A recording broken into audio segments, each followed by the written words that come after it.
if you could snap your fingers one day, right, and make all diseases, really, so rare or not rare, disappear, but as a consequence, you would lose all the wisdom, resilience, friendships, and relationships that you've created past, the moment that you did get your own disease. Would you do it?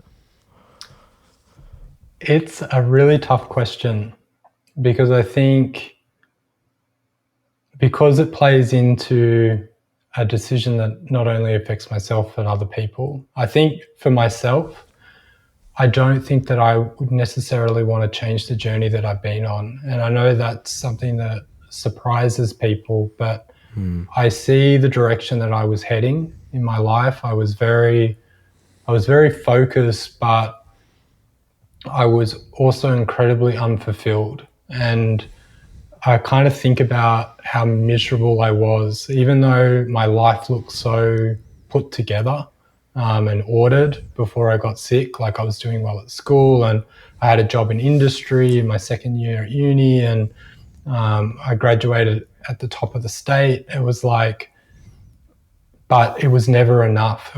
I was never fulfilled because I was trying to fill an identity and a hole with all of these external things because I didn't want to deal with how I was feeling internally. I was always trying to fill that hole, and then I got sick, and it was kind of like, oh, all of these things that I was using as a facade of trying to not let anyone into how I was really feeling, or even myself into how I was really feeling. All of that got taken away, and it was like, oh, I really got to figure out who I am without these things. Who am I as not a great, or who am I not as a great student? Who am I not as an athlete?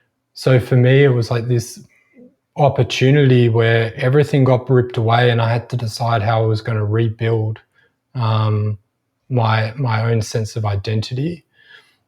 And so, and then I think as well, I became more empathetic. It opened my eyes to these challenges that in Australia, an estimated 2 million Australians live with a rare disease.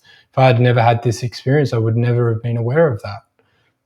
That yeah, something like 7 to 10% of Australia's population is impacted, and so going, all right, that's significant. And for me, it did completely reprioritize my direction. I used to be impatient. I had to achieve this or that, and I had to do it by X or Y. And now for me, I think I'm a lot more relaxed and I'm a lot happier. Even though I Mm. struggle on a day-to-day basis, that are these challenges, it's like, well, it's made me more community minded than I was. It's helped me reprioritize the direction of my life. It's taught me that life is fragile and that I need to make the most of it, and that time is not guaranteed.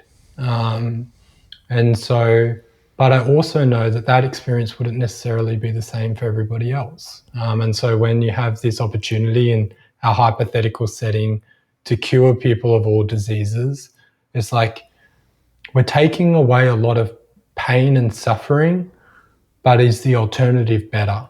Are we more empathetic because we do have struggles in our community? Do we think of others because we can see people who are struggling, and we can do something about it? Um, and it's all those interesting things of like when you begin to get into the philosophical and the hypothetical of what a yeah, we change one cog, but what else in the system does it change? Do we become more selfish? Do we become, I don't know, like, I don't know. I think sometimes we need that balance right in life. And I think one of the things that I think I'm learning is that we we chase comfort when maybe we shouldn't. We we and so much of our lifestyle is around making things easier or more convenient, but some often the growth is found in the discomfort and in the challenging. And maybe we need to be more as a society teaching people the tools to be able to deal with the discomfort and the challenge, and would be better off for it. Fantastic answer.